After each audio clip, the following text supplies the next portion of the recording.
are back again to online story time. We start with a Shanti mantra. Om Asato Ma Sadgamaya Tamaso Ma Jyotirgamaya Mrityorma Amritam Gamaya Om Shanti Shanti Shanti Harihi Om. All of you know that Swami Vivekananda's mission was to rebuild a new India. Today let us focus on how he inspired a few great ladies of the West to help him fulfill his mission. Vivekananda was deeply convinced that the rebuilding of India movement he started was truly the Divine Mother's mission. And in fact, as Vivekananda wished, the movement was successful largely due to Nari Shakti, the active and efficient participation of the rich, educated, accomplished foreign ladies of great influence and ability. After Vivekananda reached America, I hope you remember how much he was helped by Mrs. Kate Sanborn and Mrs. Mary Hale before he was able to join the Parliament of Religions in Chicago. Today, we will find out how the other grand ladies of the upper class, America and England, helped him realize Divine Mother's mission.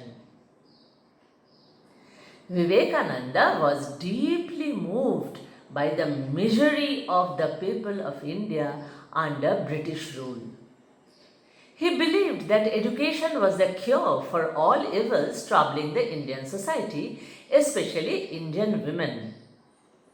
He chose 4 Western ladies for educating Indian women. Margaret Noble, an Irish lady, was Vivekananda's foremost disciple. She is better known as Sister Nivedita, a name given to her by Vivekananda. She met Vivekananda for the first time when he came from America to visit London and stayed there for 3 months. On a cold afternoon, Vivekananda was explaining Vedanta philosophy in the drawing room of an aristocratic family in London. Margaret listened to him with much curiosity and interest. She did not know this evening would change her life completely. She described her experience of the occasion. A majestic personage, clad in a saffron gown and wearing a red waistband, sat there on the floor cross-legged. As he spoke to the company, he recited Sanskrit verses in his deep, sonorous voice. Margaret asked him a lot of questions, and Vivekananda's answers established her faith and reverence for the speaker. She often used to call Vivekananda the king. Vivekananda's teachings influenced her, and this brought about her a visible change. Seeing the fire and passion in her, Vivekananda could foresee her future role in India. He wrote to her, "Let me tell you frankly that I am now convinced that you have a great future in the work for India. What was wanted was not a man, but a woman, a real lioness to work for the Indians, women especially."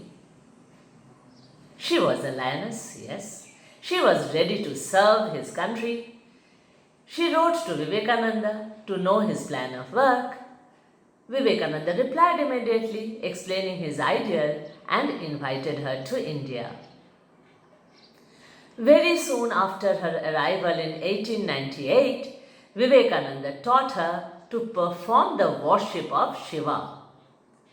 Then he initiated her into Brahmacharya and gave her the name Nivedita, which means the dedicated one. From now, Margaret became Nivedita to all. He concentrated on training her. Her spirit of service and renunciation made her the right person to carry out his plan for Indian women.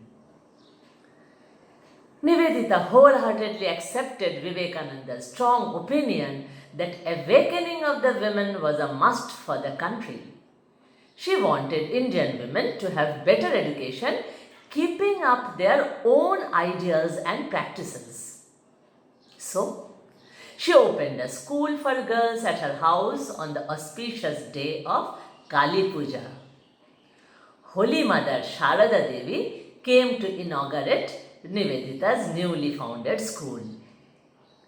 After worshipping Ramakrishna, she consecrated the school and blessed it, saying, "I pray that the blessings of the Divine Mother be upon the school and the girls trained from the school may become ideal girls." Nivedita was delighted and said, "I cannot imagine a grander omen than her blessings, spoken over the educated Hindu womanhood of the future." See, they could all see the future. Nivedita ran her school on national lines at a time when the singing of Vande Mataram was banned by the British government. She introduced it in her school's daily prayer. During the Swadeshi movement, she used Swadeshi things herself and introduced spinning in her school, which was later taken up by Gandhiji. This school is now very famous and named Nivedita School.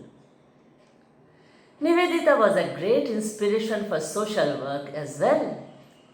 When plague broke out in Calcutta, finding no one to clean the lane, she herself took a broom and started cleaning it. She personally nursed the plague victims. Seeing her action, many young men of the locality started helping her. Nivedita truly dedicated her life for Indian women. She considered herself as Vivekananda's spiritual daughter, Manas Kanya in Indian languages. She was Vivekananda's Manas Kanya. She used to call herself Nivedita of Ramakrishna Vivekananda, and she used to refer to India as my country. Indian women were to her our women. Sharada Devi told that Nivedita belonged to India. Just she was born in the West to popularize Ramakrishna Vivekananda's ideas there. Do you know? The first photographs of Sharada Devi was taken at Nivedita's house. Sharada Devi's shrine photo is one of them. Sister Kristen, an American disciple of Vivekananda, came to India and joined Nivedita in her schoolwork. Vivekananda foresaw great work for her in India. Kristen was the epitome of service, generous and quietly supporting others. With Kristen's help, a section for older women was later opened to teach them how to read and write, to sew and paint. Thus, many students' mothers also attended her school. Kristen worked till her end for the school. Along with Nivedita and Kristen, Mrs. Sarah Old Bull gave her all for the great cause in India. She supported the mission in many ways. Once, Vivekananda placed his hand on the heads of Sarah Bull and Nivedita, blessing them with the words, "I give you all that Ramakrishna Paramahamsa gave to me." What came to us from our women the Divine Mother, I give to you two women. Do what you can with it. Women's hands will be best anyway to hold what came from a woman, from mother. Vivekananda entrusted to them a common goal, fulfilling the task of Indian women's welfare. With Sarabul's active interest and ability to help, Vivekananda began to make definite plans. Never before had he found someone so mature in her judgment and clear-headed in every matter.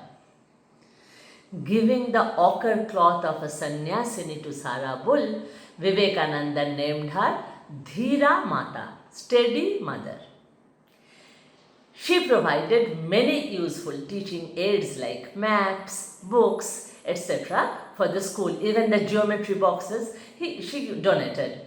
And Sara used to help Kristen in running the school. She organized funds to place the school on a firm footing. Sarabul also helped in supporting Holy Mother's large household and contributed funds to buy land for Mother's house, Udbodhon. It is now famous as Mother's Home or Mayer Badi.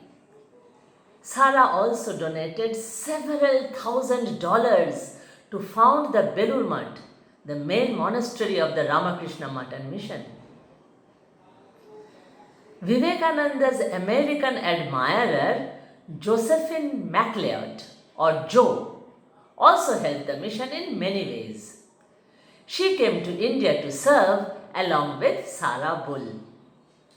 Vivekananda used to call Jo a lady missionary of the Ramakrishna order. Jo wrote in her memoirs, "It took me some years to have $800. One day I said to Vivekananda, 'Here is a little money you may be able to use.' He said, 'What? What?' I said, 'Yes.' 'How much?' he asked. And I said, $800. Instantly he turned to Swami Trigunatita and said, 'There, go and buy your press.' He bought the press which started the Udbodhan magazine, the Bengali magazine published by the Ramakrishna Mission. This magazine is still very popular. Even decades after Vivekananda's death, Jo often stayed at the Belur Mutt for many days. She wrote, "I found all India was alive with Vivekananda's ideas, with half a dozen monasteries, thousands of centers, hundreds of societies. They like to have me at the monastery guest house because I keep Vivekananda alive, as none of these young men have ever seen him. And I like to be in India, remembering once when I asked him, 'Swamiji, how can I best help you?' His answer was, 'Love India.'" Wonderful, isn't it? Vivekananda wanted a mutt for the Indian women who want to pursue a devout life, like the monks. He said, on the other side of the Ganga, a big plot of land will be acquired where unmarried girls or brahmacharini widows will live. Men will have no role with the mutt's concerns. These celibate nuns will in time be the teachers and preachers of the mutt. In villages and towns, they will open centers and strive for the spread of female education. Through such devout preachers of character, there will be the real spread of female education in the country. All this happened in time. As fulfillment of Vivekananda's desire, Sri Sharada Mutt was established in 1954. Indian women have come out of the days of suppression and are proving their capacity in all fields of society. They are well accomplished now and have attained the same level of success as men of the Western countries as well as women of Western countries. They now head states and also are CEOs of business organizations the world over. 125 years ago, such progress in women power was unimaginable.